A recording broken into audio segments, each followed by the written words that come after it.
Hello and welcome to career choice.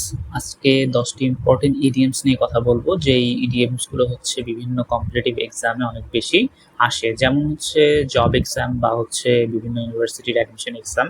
এইসব এক্সামে এই ইডিয়মসগুলো অনেক বেশি দেখা যায়। So let us start. আমাদের প্রথম যে ইডিয়ম সেটা হচ্ছে এ ব্যাড এগ। এর অর্থ হচ্ছে দুশ্চরিত্র। ব্যাড এগ মানে কি? ব্যাড এগ মানে হচ্ছে পচা ডিম। সো পচা ডিম থেকে যেমন দুর্গন্ধ ছড়ায়, পচা ডিম কেউ পছন্দ করে না, তেমনি একটি দুশ্চরিত্রের ব্যক্তিকে কেউ পছন্দ করে না। যার চরিত্র আসলে ঠিক নেই বা হচ্ছে খারাপ, সেই রকম একজন মানুষকে কেউ পছন্দ করে না।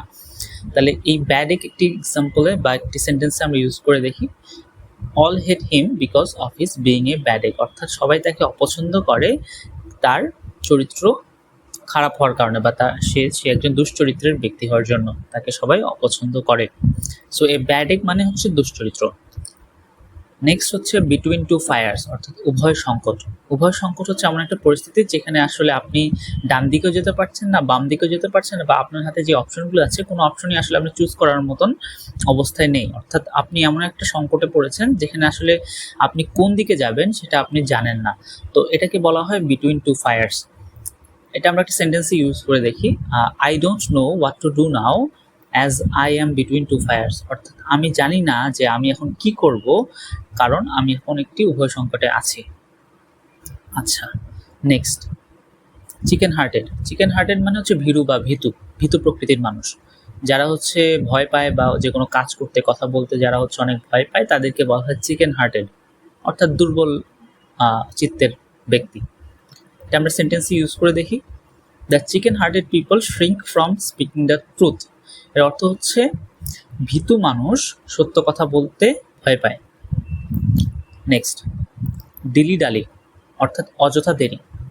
আমরা হচ্ছে কি, আমরা প্রোক্রাস্টিনেশন করি, অর্থাৎ আমরা হচ্ছে বিভিন্ন কাজ, আমাদের যে গুরুত্বপূর্ণ কাজগুলো আছে সেটা না করে আমরা হচ্ছে অযথা দেরি করি, সময় নষ্ট করি। সো এই জিনিসটাকে বলা হয় ডিলি ডালি। একটা সেন্টেন্স ইউজ করি, যেমন if you dilly dally you will not be able to catch the train. আমরা বলি না যে ঢিলামি করো কেন, বা ঢিলামি আমরা বলি যে ঢিলামি করলে আমরা আমাদের যে গুরুত্বপূর্ণ কাজগুলো আছে সেটা করতে সময় মতন করতে পারি না।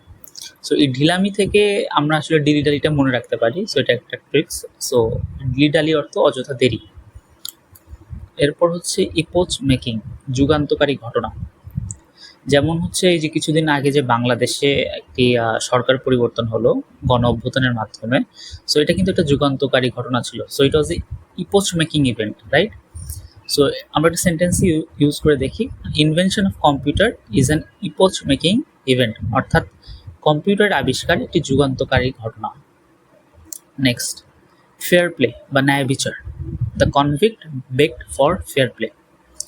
যে দোষী সে সঠিক সে ন্যায় বিচারের জন্য প্রার্থনা করলো। ফেয়ার প্লে মানে হচ্ছে ন্যায় বিচার। নেক্সট হচ্ছে গেট দ্য স্যাক। স্যাক মানে কি? স্যাক মানে বস্তা। তাহলে আপনি যদি কাউকে বলেন যে বস্তা নিয়ে আসো, তার মানে তাকে আপনি কি আসলে বস্তা দিয়ে তাকে বিদায় করতে যাচ্ছেন। সো এখান থেকে আপনি এটার অর্থ মনে রাখতে পারেন বরখাস্ত।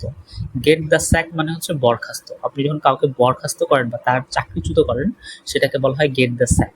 আমরা একটা সেন্টেন্স ইউজ করে দেখি, the manager of the office got the sack for stealing money. অর্থাৎ অফিসের ম্যানেজার টাকা চুরির অপরাধে তাকে বরখাস্ত করা হলো। নেক্সট হার্ড আপ, অভাবগ্রস্ত। আমরা বলি না যে হার্ডশিপ, অনেক হার্ডশিপ, জীবনে অনেক হার্ডশিপ মানে কি? মানে হচ্ছে আমাদের জীবনে অনেক বেশি কষ্ট, স্ট্রাগল। তাহলে কষ্ট বা স্ট্রাগল কখন আসে? যখন হচ্ছে আমরা অভাবগ্রস্ত হই।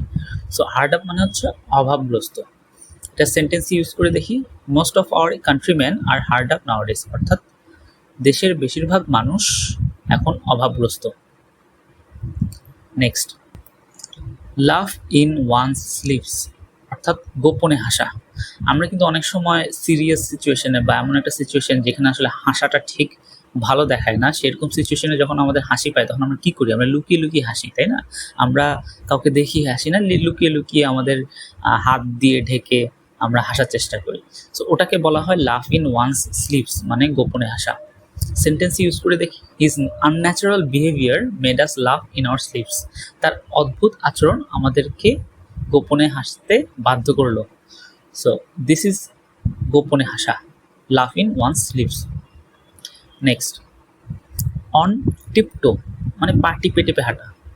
অর্থাৎ আমরা যখন মানে রাত ৩টার সময় যখন আমাদের খিদা লাগে, আমরা তখন কি করি? আমরা হচ্ছে পা টিপে টিপে আস্তে, আস্তে কোনো শব্দ না করে আমরা কি রান্নাঘরে যাই, যেয়ে হচ্ছে খাবার খুঁজি। সো ওটাকে বলা হয় পা টিপে টিপে হাঁটা।